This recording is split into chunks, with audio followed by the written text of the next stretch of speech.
네, 오늘 말씀을 보면 아브라함의 인생에 있어서 가장 중요한 사건이 일어납니다. 그의 신앙에 있어서 가장 클라이막스라고 할 수 있는 그러한 모습을 우리가 볼 수 있죠. 하나님께서 이제 아브라함에게 나타나십니다. 나타나셔서 갑자기 그를 시험하십니다. 1절에 보니까 아브라함을 시험하시려고 그를 부르시되 아브라함아 하시니 내가 여기 있나이다. 하나님께서 어떤 명령을 말씀하시는데 그 내용을 요약하면 이삭을 데리고 하나 있는 그 아들 이삭을 데리고 모리아 땅, 지금 아브라함이 브엘세바에 있기 때문에 모리아 땅이라고 하면 한 70km 정도 되는 거리에 있습니다. 예루살렘으로 추정이 되는데 그 예루살렘 안에 있는 모리아 땅에 가서 거기에 있는 산 위에 이삭을 바쳐라. 근데 그 바치는 방식은 바로 번제로 바쳐라 이렇게 말씀을 하고 계신 것이죠. 굉장히 이게 충격적인 모습입니다. 그래서 유대인들도 이 예수님 하나님의 명령에 대해서 마귀가 하나님을 충동했다 뭐 이런 식의 어떤 전승이 있을 만큼 하나님이 이런 말씀을 하실 리가 없다라고 그렇게 생각할 정도의 말씀이죠. 하지만 마귀가 충동해서가 아니라 하나님은 지금 이 아브라함을 시험하고 계신 것입니다. 우리가 잘 알고 있듯이 번제라는 것은 제사를 드리는 방식 중에 하나인데 이 제물을 가지고 가서 그 제물을 죽인 다음에 각을 뜹니다. 가죽을 벗기고 내장을 다 꺼낸 다음에 그 각을 떠서 고기에 각을 떠서 그걸 이제 장작 위에 올려가지고 불사지르는 굉장히 잔인한 방법인데 아브라함의 유일한 아들 이삭을 그렇게 드리라고 말씀하고 계신 것이죠. 그러자 이제 3절에 아브라함이 아침 일찍 일어나서 나귀 위에 안장을 지우고 두 종과 그의 아들 이삭을 데리고 번제에 쓸 나무를 쪼개어 가지고 떠나 하나님이 자기에게 일러주신 곳으로 가더니 이렇게 되어 있습니다. 3절은 아브라함의 결혼한 의지가 보입니다. 아침 일찍 일어난 것도 그렇고, 그리고 보통 번제를 드리러 갈 때 필요한 장작은 그 현장에서 보통 구하는 경우가 많습니다. 근데 지금 3일 길을 가야 되는데 장작을 미리 챙겨서 간다. 이건 사실 좀 상식적이지 않은 장면이죠. 그러니까 그만큼 이 장작을 챙길 만큼 그의 의지가 굳건했다는 것입니다. 그래서 그곳에 가죠. 그래서 4절에 제3일에 아브라함이 눈을 들어 그곳을 멀리 바라본지라. 이제 멀리쯤 한 4km, 5km 정도 되는 것 같습니다. 이제 시야에 들어올 정도의 거리까지 도착을 했습니다. 그러자 5절에 아브라함이 종들에게 너희는 나귀와 함께 여기서 기다리라. 그러니까 이제 자기가 탔던 나귀와 짐을 실었던 그 나귀를 가지고 종들을 보고 기다리라고 하는 것입니다. 그리고 내가 아이와 함께 저기 가서 예배하고 우리가 너희에게로 돌아오리라. 그러니까 아브라함이 좀 이렇게 마치 이제 거짓말하는 것처럼 우리가 같이 온다. 지금 이삭을 드리게 되면 자기만 돌아오게 될 텐데 우리가 돌아온다 이런 말을 하고 있죠. 그러면서 이제 6절에 보니까 이제 번제 나무를 가져다가 그의 아들 이삭에게 지우고, 그러니까 이제 그 나귀에게 가지고 있던 그 번제 나무를 이삭에게 지웠습니다. 보통 사람을 이제 번제로 드리려면 나무가 굉장히 많이 필요하죠. 그렇기 때문에 번제에 쓸 땔감이 많았을 텐데 그걸 지고 갈 수 있을 정도의 나이였으면 지금으로 치면 한 고등학생에서 대학생 정도 되는 나이였던 것 같습니다. 이제 이삭이 그걸 지고 이제 자기는 불과 칼을 손에 들고 이제 아브라함이 같이 가는 것이죠. 이제 아무 말이 없었습니다. 이제 지고 가는데 사실 여기까지 이제 오는 것만 해도 굉장히 좀 힘들었을 것 같아요. 아브라함이 이삭을 바치는 것도 굉장히 힘든 거지만 이삭을 바쳐야 되는 그 거리가, 그러니까 하나님께서 왜 굳이 모리아산까지 가라고 했을까? 굉장히 먼 거리인데 그 3일 정도 가면서 아브라함이 3일 내내 생각했을 거 아니에요. 지금 내가 뭐 하는 짓인가? 내가 지금 뭐 하러 가는 거지? 지금 내가 아들을 죽이러 가는 건데 지금 이게 맞나? 이런 여러 가지 고민들과 또 감정들, 그런 것들이 굉장히 교차했을 겁니다. 그리고 이제 2명만 남은 거예요. 이제 종들도 없고 이제 2명이 남아 있는데 서로 말 없이 걷다가 갑자기 이제 이삭이 입을 열어 아버지한테 물어봅니다. 내 아버지여, 이렇게 부르자 그가 이르되 내 아들아 내가 여기 있노라. 굉장히 좀 친근한 말투죠. 사랑하는 아들을 그렇게 이렇게 대하듯이 이제 말을 합니다. 그러자 이삭이 불과 나무는 여기 있거니와 번제할 어린 양은 어디에 있나이까. 그래서 이제 아브라함이 내 아들아 번제할 어린 양은 하나님이 자기를 위하여 친히 준비하시리라 이렇게 대답을 합니다. 그리고 이제 일러주신 곳에 이르러 아브라함이 그곳에 제단을 쌓고 나무를 버려놓고 이제 그의 아들을 결박합니다. 이삭을 위에 올리는데 이제 우리가 알듯이 번제를 드리기 위해서 먼저 각을 뜨고 올리는 게 아니라 그냥 이삭을 통으로 그냥 올린 거죠. 근데 사실 우리가 이제 뭐 그림에서 보는 것처럼 제단이 높이가 좀 있기 때문에 지금 이 아브라함의 나이가 한 최소한 115세 이상의 나이가 됩니다. 그러니까 그 늙은 노인이 지금 이 젊은 아들을 위에 올린다? 이건 사실 이삭이 조금 도와줘야 가능한 일이죠. 자기가 좀 어느 정도 이렇게 막 아브라함이 위로 올리려고 할 때 자기도 좀 올라가야 되고, 그리고 사실 이삭도 지금 이게 뭐 하는 짓인가 싶어서 아버지가 좀 정신이 이상이신 건가 이렇게 싶어가지고 아버지를 만약 밀쳤다면 얼마든지 밀칠 수 있는 그런 상황이었습니다. 그럼에도 이삭은 순종하는 마음으로 아버지의 뜻에 올라갑니다. 그리고 이제 10절에 보니까 손을 내밀어 칼을 잡고 그 아들을 잡으려고 합니다. 잡는다는 표현은 이제 짐승한테 쓰는 표현이죠. 동물한테. 이제 보통 이제 제사를 쓸 때 잡는다는 표현을 이제 쓰는데 그때는 보통 이제 목에다가 칼을 찌르는 그런 표현입니다. 이게 그 다른 번역본 이런 걸 보면 목에다 칼을 찌르는 그런 형태죠. 그렇게 이제 내려치려고 하는 순간 11절에 여호와의 사자가 하늘로부터 그를 불러 이르시되 아브라함아 아브라함아. 굉장히 다급하게 하나님이 보통 두 번 부르시는 이 잘 없는데 두 번이나 이렇게 아브라함을 말리시죠. 아브라함이 이르되 내가 여기 있나이다. 사자가 그 아이에게 손 대지 말라. 그에게 아무 일도 하지 말라. 내가 내 아들 내 독자까지도 아끼지 아니하였은지 내가 이제 내가 하나님을 경외해야 하는 줄 알겠다 하면서 이제 아브라함이 눈을 들어보니까 한 수장이 뒤에 있고 뿔이 수풀에 걸려 있죠. 그래서 하나님이 예배하신 걸 딱 이제 눈치채고 아브라함이 그 순양을 가져다가 이제 이삭을 대신해서 번제를 드립니다. 그리고 그곳을 여호와 이레 준비하시는 하나님 이렇게 이름을 붙이게 되죠. 그리고 하나님께서 이제 아브라함에게 두 번째로 사자를 통하여서 말씀하시죠. 이제 16절에 여호와께서 이르시기를 내가 나를 가리켜 맹세하노니. 성경에서 하나님이 이제 자기를 들어서 맹세하는 경우가 딱 4번 등장하는데 그 중에 처음 등장하는 말씀입니다. 이제 고대에서는 자기가 어떤 내용을 맹세할 때 자기가 섬기는 신을 들어서 맹세하는 경우가 많죠. 이제 블레셋 사람들은 바알 신의 이름을 들어서 이렇게 맹세하는 경우도 있지만 어쨌든 근데 하나님은 하나님보다 높은 분이 없기 때문에 어쨌든 자기의 이름을 들어 맹세하십니다. 그리고 이같이 너에게 네가 이같이 행하였기 때문에 내 아들 독자도 아끼지 아니하였은즉 내가 너한테 큰 복을 줄 것이다 하면서 복의 내용을 쭉 말씀하십니다. 그리고 19절에 아브라함이 하나님께 축복을 받고 이제 그 종들과 함께 돌아가서 브엘세바 자기가 원래 있었던 곳으로 돌아갑니다. 그리고 20절에 보니까 이제 아브라함이 이제 밀가가 이제 아브라함 형제 나홀에게서 자녀를 낳았다 하면서 이제 족보가 쭉 나오는데 이 족보는 사실 밀가와 나홀의 자녀 이게 중요한 게 아니라 리브가의 탄생. 그러니까 이제 이삭을 통해서 리브가와 이삭을 통해서 이제 하나님이 대를 이어갈 것이다. 그 얘기를 하기 위한 복선으로 우리가 이해할 수 있습니다. 자, 우리가 여기서 좀 이제 아브라함의 순종을 통하여서 좀 두 가지만 좀 정리하고 말씀을 마치려고 합니다. 첫 번째는 이 아브라함의 순종을 볼 때 우리는 이제 아브라함이 하나님이 이제 우리에게 순종하고자 하는 첫 번째 내용이 바로 how, 어떻게 라는 점을 늘 우리에게 시험하신다는 것을 기억해야 됩니다. 지금 아브라함은 하나님께 분명히 약속을 받았습니다.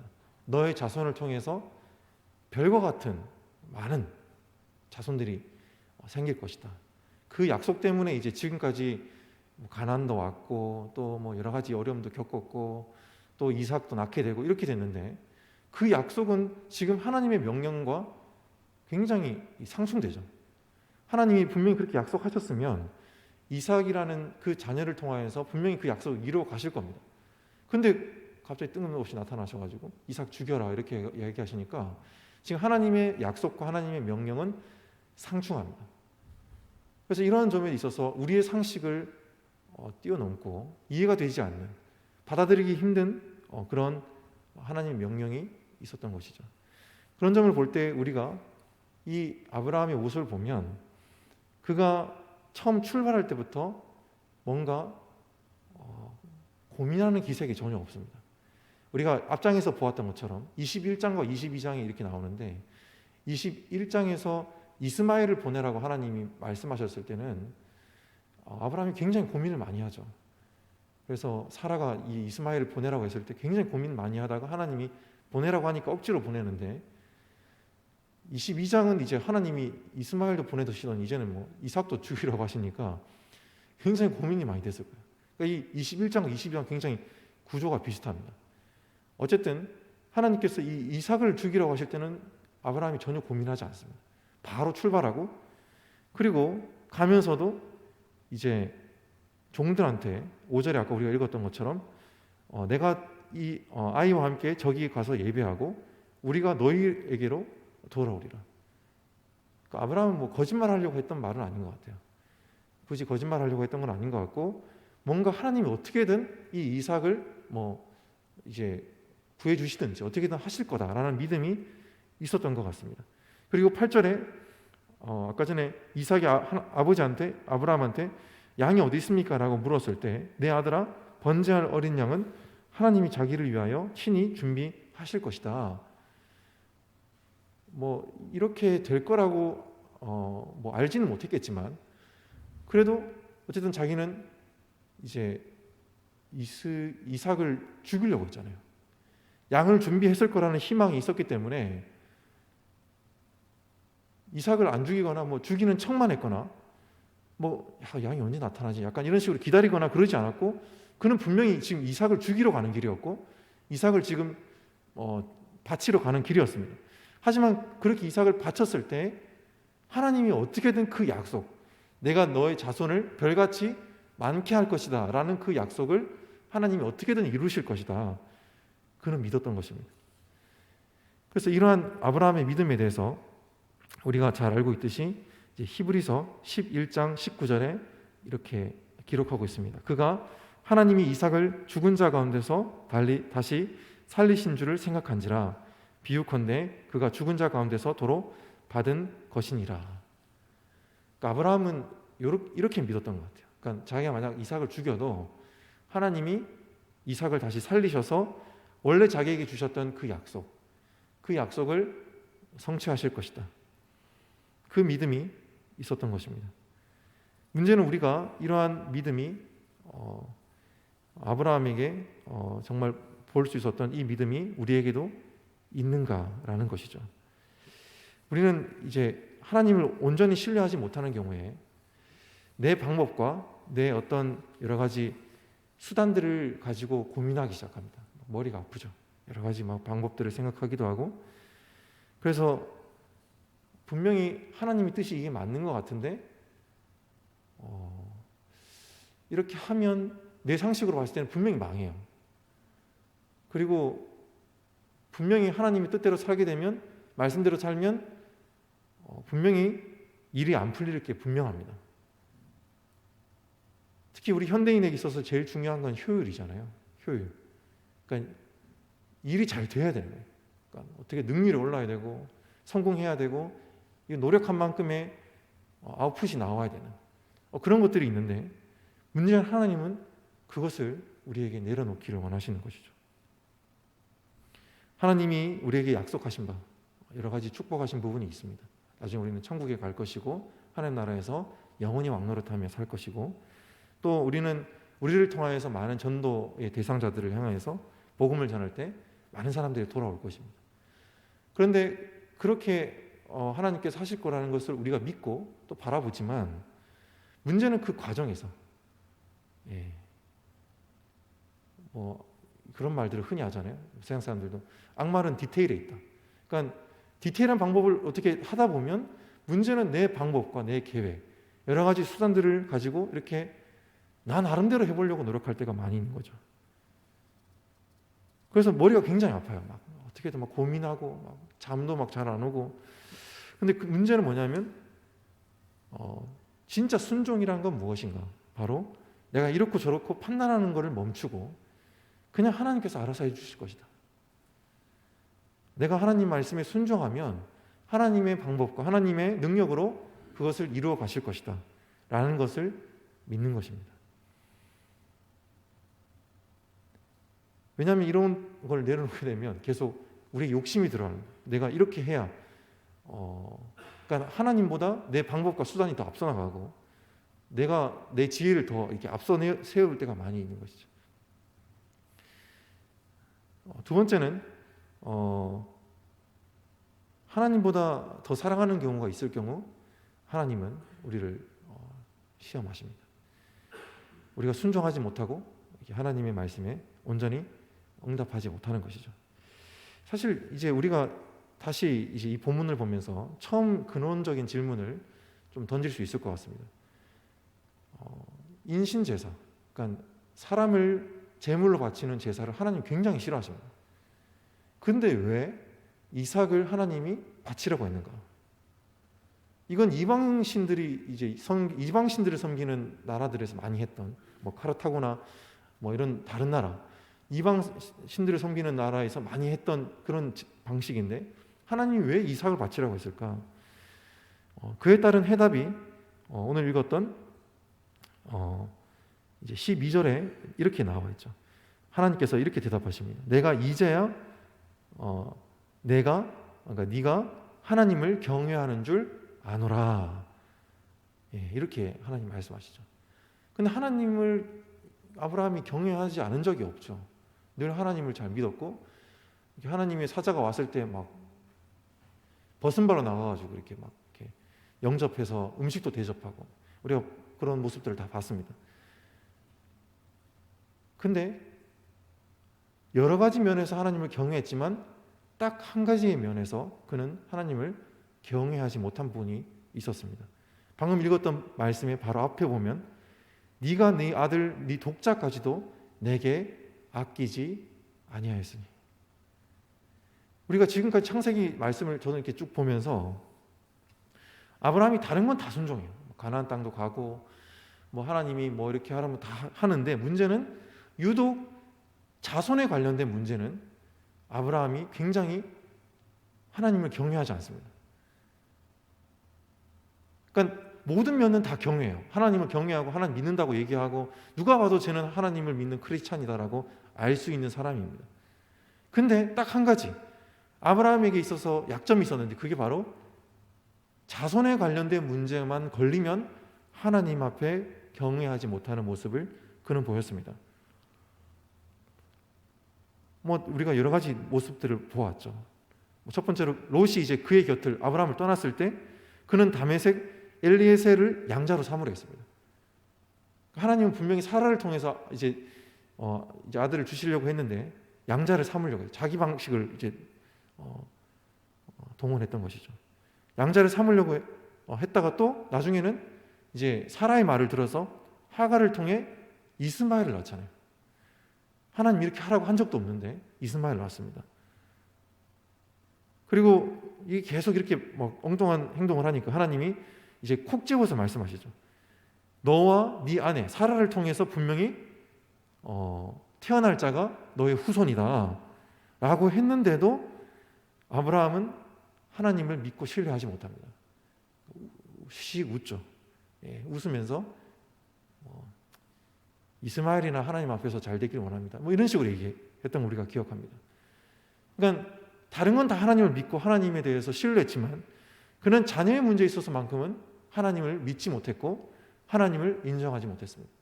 물론 뭐 나이도 있었고 또 오래 기다린 세월도 있었지만 그 문제만큼은 그가 반복적으로 하나님께 순종하지 못했고 죄를 지었던 부분이었던 것이죠. 우리도 이러한 모습들을 아브라함을 통해서 동일하게 적용해 볼 수 있습니다. 우리는 하나님을 믿고 여러 영역에서 하나님을 섬깁니다. 그리고 지금 누가 봐도 여러분들은 교회 다니는 크리스찬이고 또 이렇게 같이 이렇게 있을 때 누가 봐도 참 훌륭한 분들입니다. 하지만 하나님은 우리가 이렇게 다 같이 있을 때에도 우리를 보고 계시지만 아무도 없을 때, 우리 혼자 있을 때에도 하나님 우리를 보고 계십니다. 그리고 하나님은 99%의 순종을 우리가 하나님께 했다 할지라도 나만 하나님 앞에 은밀하게 하나님을 거역하고 있는, 하나님 말씀에 순종하고 있지 않은 그 1%를 하나님은 결코 간과하시지 않으십니다. 우리는 하나님 앞에 적당히 타협합니다. 하나님 이렇게 제가 했으니까 한 80%, 한 90%는 제가 교회 생활 열심히 했고 나름대로 신앙생활 열심히 했고 그러니까 이 정도는 제가 열심히 했으니까 이 정도는 하나님 눈 감아 주셔야죠. 물론 우리가 예수 그리스도를 믿음으로 알면 하나님의 자녀가 됐기 때문에 그것도 하나님 용서하시고 기다려주시고 인내하십니다. 하지만 하나님은 우리에게 결코 포기하지 않으시는 것이 있는데 바로 그것은 우리 삶 속에서의 100%의 순종입니다. 99.99%를 우리가 하나님 앞에 올려드렸다 할지라도 단 한 가지가 하나님 앞에 아직도 걸려있는 게 있다면, 내가 아직도 하나님 앞에 하나님보다 더 사랑하는 것이 더 한 가지라도 있다면 하나님은 그걸 굉장히 집요하게 물고 늘어지십니다. 포기하지 않으시죠. 그래서 그걸 끊임없이 우리에게 테스트하시죠.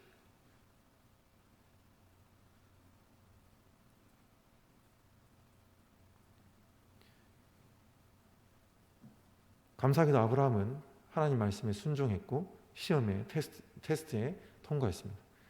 그로 말미암아 이제 아브라함은 더 이상 자손을 얻기 위해서 하나님을 섬기고 하나님을 따라왔던 것이 아니라 자손을 떠나서 하나님 자체를 사랑했기 때문에 하나님 그분 자체로만 그분을 신뢰하고 그분을 원했기 때문에 그는 지금까지 하나님을 따랐다는 것이 증명되는 순간이었습니다. 우리는 여러 가지 이유가 있죠. 여러 가지 하나님 섬기는 이유가 있는데 우리의 신앙의 성숙은 결국 이 싸움인 것 같아요. 요한의 아들 시몬아, 네가 이 사람들보다 나를 더 사랑하느냐? 우리는 그 질문 앞에 계속 섭니다. 네가 지금 가장 사랑하는 거, 돈, 명예, 성공, 쾌락, 죄, 하나님 말씀에 순종하지 못하게 하는 그 여러 가지 불순종의 이유는 결국 그 모든 것이 하나님보다 더 사랑스럽기 때문에 우리가 불순종합니다. 만약 그 모든 것보다, 돈보다도, 자녀보다도, 성공보다도 하나님을 더 사랑한다면 우리는 죄에 짓지 않습니다. 우리는 죄를 지을 때마다 여러 가지 변명을 대죠. 내가 이번에 많이 피곤했으니까 그것도 이유가 될 수 있습니다. 그리고 나는 먹여 살려야 될 가족들이 많이 있으니까 그것도 좋은 이유가 됩니다. 하지만 우리는 결국 계속 그것들을 반복하다 보면 궁극적인 질문 앞에 섭니다. 나 진짜 하나님 사랑하는 거 맞나?